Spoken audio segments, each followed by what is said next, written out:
Hi guys, finally Big Dog Boris Johnson has appeared before the COVID inquiry to explain his actions during the pandemic. Remember, he claimed that he listened to the advisors and the experts and got all the big calls right. One of the more worrying but not all that surprising statements was related to the minutes given to the former Prime Minister by SAGE, the scientific advisors. Johnson was asked if he had actually read them. He claims, once or twice. What the hell? You received a great deal of advice from the Chief Medical Officer and the government's scientific chief advisor. They were a vital source of advice, that's obvious. You were aware that SAGE met hundreds of times, that's to say the Scientific Advisory Group for Emergencies. Did you ever read their minutes, or were you wholly reliant on the CMO and the GCSA to relay to you what SAGE had said? I think I did once or twice look at maybe more than that. I looked at what SAGE had actually said, and SAGE certainly produced a lot of documentation.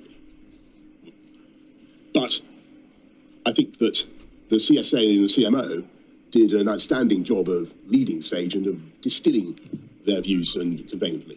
The SAGE minutes were described as consensus minutes because they were designed to be read at speed, to be able to get to the heart of the issue immediately on reading them, and to ensure that the advice that was being given would be readily and speedily understood.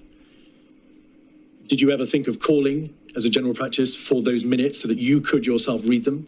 Many of them were only 8 or 9 pages long.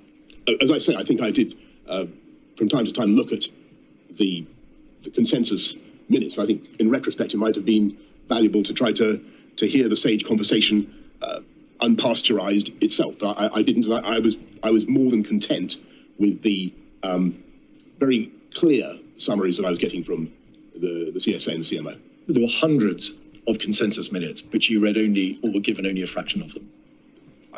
That sounds right to me, yes. My goodness. Okay, so just think about it for a second. These minutes were condensed in order for them to be easy to read, to be read quickly.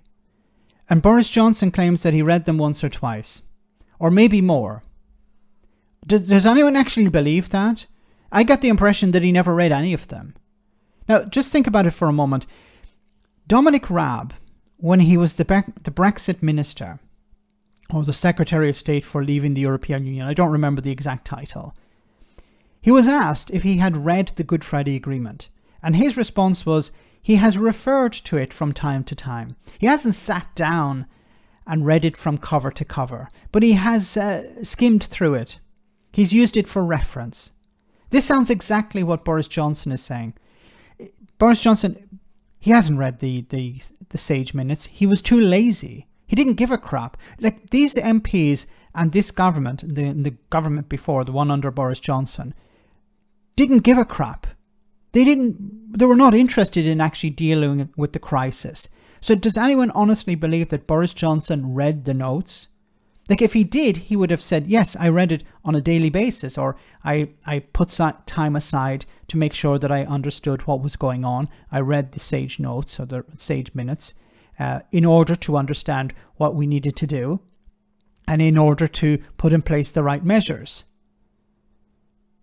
But this answer gives me the impression, and I think it gives most people the impression, that Boris Johnson had no idea what was going on, and he wasn't interested in finding out. I said before, he was constantly looking over his shoulder at his backbenchers, at MPs within the party, businesses who were putting pressure on Johnson to end the lockdowns, to get back to business, because they were losing money. I think we're going to hear some even stranger things during this inquiry. Boris Johnson has probably a lot to say, and he may end up putting himself in a bit of a hole. Let me know in the comment section, guys, what you think. As always, your comments are greatly appreciated. Thanks a lot.